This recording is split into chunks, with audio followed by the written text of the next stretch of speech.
Good morning mga Pops, mga Padjakel. Meron tayong isang sasagutin na comment. Kasi nakabili siya ng Pops Pro 1 na hubs. Ayan, nagulat din siya. Ang tagal na daw ng hubs, pero wala pa rin daw Cogs bike. Kaya natutuwa si Sir. Kahit second hand, napakaganda pa rin ng hubs na nabili niya. Ang Pops Pro 1. Ayan, kahit second hand yan, basta sa loob ng 1 year, over namin yan kahit second owner ka. Ayan. Ang tinatanong ni Sir kung ano nga ba yung pinagkaibahan ng Pops Pro 1 version 1, version 2, version 3, version 4, version 5. Ayan, sasagutin natin yan isa-isa. Ayan, sa mga version 1 natin, malalaman nyo, ang mga quick release ng Pops Pro 1 version 1, ito, plastic. Ayan, makikita nyo to, plastic.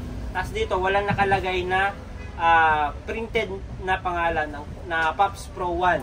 Ayan, pagdating naman na sa Pops Pro 2, sa Pops Pro 2 natin, naka-aluminum na yung quick release niya. Yan, dito. Aluminum, nut, tsaka meron na siyang pangalan. At in-upgrade na rin natin yung loob niya na mas smooth ng Pops Pro 1 version 2. Sa Pops Pro 1 version 3 naman, nag-upgrade naman tayo dito sa mismong hubs body. Ayan, kung makikita nyo itong mga gatla-gatla na yan, ayan, yung parang mga tabas-tabas. Ayun ang Pops Pro 1 version 3 natin. Ayan. Pero syempre, yung nut niya pa rin is upgraded pa rin. Ayan. So, dito naman tayo sa Pops Pro 1 version 4. Sa version 4 naman, hindi pa tayo nakapag-release. Pero ganito yung design niya. Ayan. Super light, makikita nyo na yung mga butas-butas dito. Ayan, may mga butas siya dyan.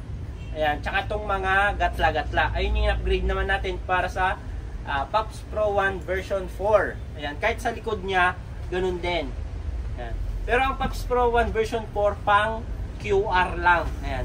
Basta sa version 1, version 2, version 3, version 4, lahat yun mga nakapang quick release.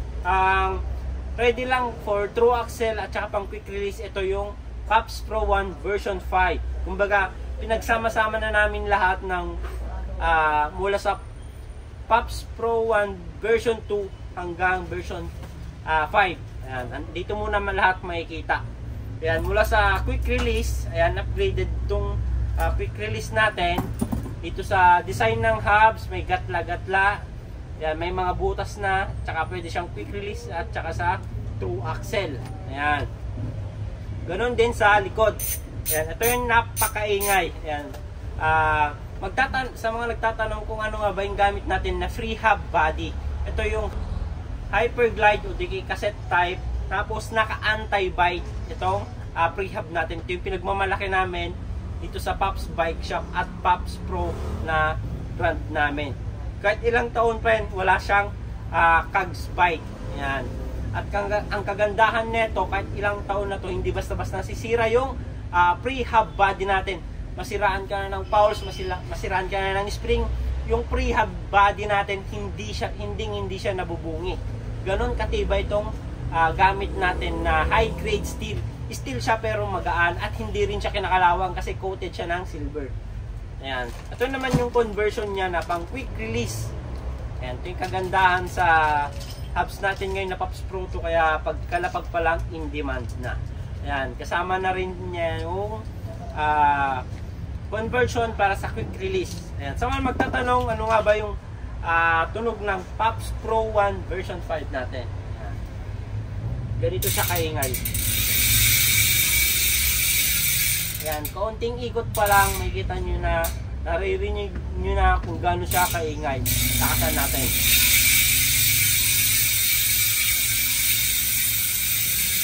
Ayan, ganyan ka lakas.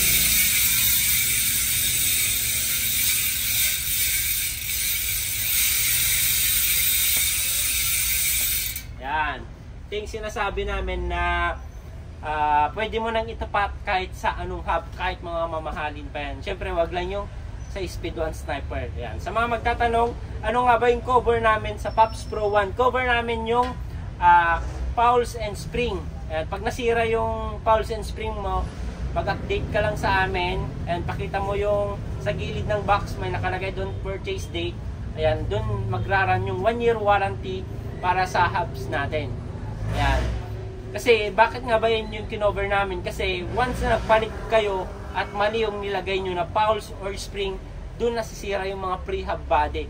Ayun yung mga common na nasisira sa mga ibang brand. Kaya doon kami nagstay sa napakatibay na pre-hub. Ayan. So, kung gusto niyo mag-order, nasa Yellow Basket. Thank you mga paps, mga kapadyak.